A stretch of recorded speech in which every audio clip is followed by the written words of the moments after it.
Avian के सभी patient कुछ कुछ इसी तरह चलते हैं। लिम्पिंग करते हैं, कॉन्फिडेंट नहीं होते, चलने की स्पीड कम हो जाती है और बहुत सारी डेली एक्टिविटीज़ कम कर देते हैं। और फिर हम इनको ट्रीट करते हैं विद MIS टेक्निक।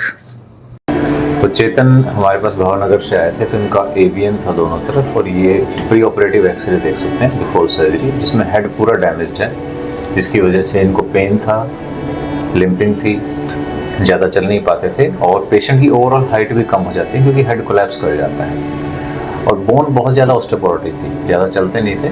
तो ये हमने इनका नॉन सीमेंटेड हिप रिप्लेसमेंट किया है। आप देखेंगे हमने कोई स्क्रू यूज़ नहीं किए, इट वॉज वेल फिटिंग। लेकिन एक चीज़ आप नोटिस करेंगे कि स्टेम का साइज़ बहुत बड़ा है। इसका कारण यह है कि हड्डी अंदर से खोखली हो जाती है जब पेशेंट ज़्यादा चलता नहीं है, तो हमें बहुत बड़े साइज़ के, लार्जेस्ट साइज़ के इम्प्लांट डालने पड़ते हैं। तो अगर ये साइज़ आपके पास नहीं होगा तो पेशेंट का इम्प्लांट लूज हो जाएगा और पेशेंट को थोड़े दिन में दर्द चालू हो जाएगा और फिर से सर्जरी करना पड़ेगा। तो कई बार हमें बहुत बड़े साइज़ और कई बार बहुत छोटे साइज़ की ज़रूरत पड़ती है। तो we must have all the spectrum of implant sizes, ताकि पेशेंट को ड्यूरिंग सर्जरी कोई दोबारा ऑपरेशन की ऐसी कोई दिक्कत ना आए या उनको कोई तकलीफ ना हो। सेकंड सर्जरी का तो 1.5 साल के बाद हमारे पास आए हैं। तो first thing that you notice is कि his legs can be opened. ये देखिए, पहले 1 फुट खुलता था, हाँ, दोनों पैर मोड़िए, कमर उठाइए, यस, ठीक, इसको सीधा करें।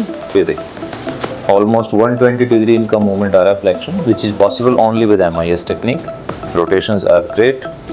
ये मुड़िए, बहुत अच्छा। ये तो 120 का 130 जा रहा है अब तो आपका। चलिए चौकड़ी लगा के देखते हैं।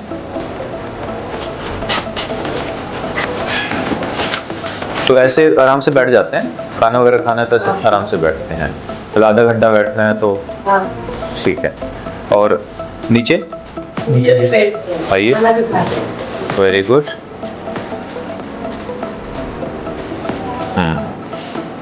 तो अगर ऐसे मान लो जैसे कई बार इंडियन टॉयलेट यूज़ करना पड़ता है तो यूज़ कर सकते हैं।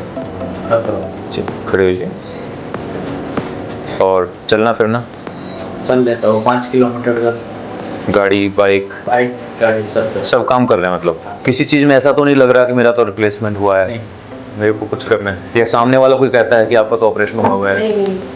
पता नहीं चल रहा ना? पता ही नहीं चल रहा था कि शायद ऑपरेशन हुआ। 18 दिन में मैं चला गया था। हाँ जी, तो this is the happy family. आइए आप भी आइए, आपका भी फोटो लेते हैं। आज आओ बेटा। So once the disease is gone, the patient can participate in all activities in his family life. They can enjoy life. यही पर्पज़ है हमारी MIS टेक्निक का कि पेशेंट को सिर्फ हिप रिप्लेसमेंट नहीं करना, we want to bring them back to normal life. उनको कभी याद ना रहे कि कभी ऑपरेशन हुआ था, और सिर्फ हम साल में एक बार बुलाते हैं, बस ऐसे मिलते रहेंगे, ठीक है। या हम महाराष्ट्र उधर कभी आएंगे अहमदाबाद तो फिर वहाँ मिलेंगे, ठीक है जी। All the best. और जब ऐसा रिज़ल्ट आता है तो सर्जिकल टीम को कितनी सेटिस्फेक्शन होती है आपको अंदाज़ा नहीं। हमारे लिए सबसे बड़ी बात यही है कि हमें इन पेशेंट्स की तकलीफ़ को दूर करने का मौका मिलता है, इन फैमिलीज़ के साथ जुड़ने का मौका मिलता है, और इनकी लाइफ को नॉर्मल लाने की एक अपॉर्चुनिटी हमें दी जाती है। We are so grateful and thankful to all these patients and families. और हम हमेशा कोशिश करेंगे कि जो भी नई डेवलपमेंट्स होती रहेंगी आपके पास लाते रहेंगे, ताकि सभी फैमिलीज़ को हम इसी तरह से देख सकें। Thank you very much.